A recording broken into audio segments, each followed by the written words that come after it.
అటు ప్రస్తుతం పెద్దపల్లి పర్యటనలో సీఎం రేవంత్ రెడ్డి పాల్గొన్నారు. ఇప్పుడు లైవ్ చూద్దాం.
పర్యవేక్షిస్తూ వస్తున్న ఆనరబుల్ సీఎం,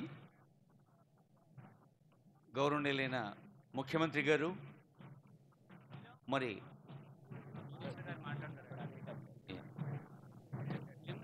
ప్రజాపాలన ప్రజా విజయోత్సవ హర్షోత్సవ సందర్భంలో తెలంగాణను కర్షకోత్సవంగా మలుస్తున్న వ్యవసాయ శాఖ మంత్రులు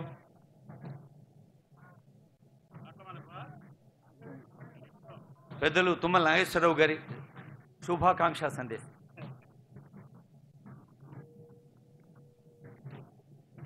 గౌరవనీయులు, ఈనాటి ఈ పవిత్ర కార్యక్రమానికి విచ్చేస్తున్నటువంటి రాష్ట్ర ముఖ్యమంత్రి గౌరవనీయులు రేవంత్ రెడ్డి గారు, మంత్రివర్గ సహచరులు, గౌరవ శాసనసభ్యులు, గౌరవ పార్లమెంటు సభ్యులు, గౌరవ శాసన మండలి సభ్యులు, ప్రజాప్రతినిధులు, ఈ సభకి విచ్చేసినటువంటి వేలాది మంది పెద్దపల్లి జిల్లా ప్రజానీకానికి, రైతాంగ సోదరీమణులందరికీ నా హృదయపూర్వక నమస్కారం. సంతోషం. ఈ రాష్ట్రానికి అన్నపూర్ణగా వెలుగొందుతున్నటువంటి పెద్దపల్లి జిల్లా భారతదేశంలోనే అత్యధికంగా వరి పంట పండించేటటువంటి జిల్లాగా, అందరికీ అన్నం పెట్టేటటువంటి రైతాంగానికి చేతులెత్తి నమస్కరిస్తూ ఈ జిల్లా రైతాంగం పట్ల, ఈ రాష్ట్ర రైతాంగం పట్ల మీరు కోరుకున్నటువంటి ప్రభుత్వం, మీరు ఆశించినటువంటి ప్రభుత్వం, మీరందరూ కావాలనుకున్నటువంటి ప్రభుత్వం రేవంత్ రెడ్డి గారి నాయకత్వాన ఈనాడు తెలంగాణ రాష్ట్రంలో కొలువుదీరింది. ఈ రాష్ట్రానికి అనేక రకమైనటువంటి ఆర్థిక సమస్యలున్నా, గత ప్రభుత్వంలో అనేక వ్యవస్థలు చిన్నాభిన్నమైన ఆర్థిక వ్యవస్థను విధ్వంసం చేసిన, కూడగట్టుకొని మీకు ఇచ్చినటువంటి మాట ప్రకారం, ఆనాడు పూజ్యులు రాహుల్ గాంధీ గారు ఇచ్చినటువంటి మాట ప్రకారం తప్పకుండా ప్రజల యొక్క ఆకాంక్షలు నెరవేర్చాలని, తెలంగాణ రైతాంగాన్ని అండగా నిలబడాలని ముఖ్యమంత్రి గారు, కేబినెట్ సహచరులు, అదేవిధంగా శాసనసభ్యులు, శాసన మండలి సభ్యులు, పార్లమెంటు సభ్యులు అందరూ కలిసి, అయ్యా మీరు ఇచ్చినటువంటి 2 లక్షల రుణమాఫీని జరగాలి, అదేవిధంగా సన్నవ ధాన్యానికి బోనస్ ఇస్తానన్నారు, అది కూడా అమలు చేయండి, అంతేకాకుండా గతంలో ఉన్నటువంటి రైతు బంధుని రైతు భరోసాగా రైతాంగానికి ఇస్తామని చెప్పారు, అది కూడా పూర్తి చేయాలి అని చెప్పి కేబినెట్లో మేము కోరగానే ముఖ్యమంత్రి గారు సుమారు 55,000 కోట్ల రూపాయలు ఈ యొక్క వ్యవసాయ రంగానికి కేటాయించారు. అనేక శాఖల మీద ఆయన మీద ఒత్తిడున్నా, అనేక డిపార్ట్మెంట్ల మీద ఆయన మీద బలమైనటువంటి ఫోర్స్ ఉన్నా, కాదు నా రైతాంగాన్ని నేను ఆదుకుంటా, నేను మాట ఇచ్చిన ప్రకారంగా వీళ్ళకి ఎంత శక్తి ఉంటే అంత తెలంగాణ రైతాంగం నాకు ప్రాధాన్యం, వ్యవసాయం నాకు ప్రాధాన్యం, కాబట్టి మీరు ఎన్ని ఇబ్బందులు పెట్టినా నేను రైతాంగ సమస్యలు తీర్చిన తర్వాతనే మిగతాయని చెప్పి మాట ఇచ్చి ఈరోజు ఒకే సంవత్సరం భారతదేశంలో ఏ ప్రభుత్వం కూడా ఎప్పుడు ఎన్నడూ కని విని ఎరుగని రీతిలో మొదటి పంట కాలంలోనే 25 లక్షల కుటుంబాలకి 25,000 కుటుంబాలకి ఈ రోజున 21,000 కోట్లు మీ ఖాతాలో జమ చేశాం. అంతేకాకుండా ధాన్యం కొనుగోలులో కూడా ఏనాడు జరిగినటువంటి రీతిలో ఉత్తమ్ గారి ఆధ్వర్యంలో బ్రహ్మాండంగా ఈనాటికే 35 లక్షల మెట్రిక్ టన్నులు కొనుగోలు చేశాం. మీ ఖాతాల్లో 3 రోజుల్లోనే ఆ పైకాన్ని మీ జేబులో వేస్తున్నాం. అంతేకాకుండా ముఖ్యమంత్రి గారు ఇచ్చినటువంటి మాటకు అనుగుణంగా సన్నధాన్యానికి 500 రూపాయలు మీకు బోనస్ కింద జమ చేస్తున్నాం.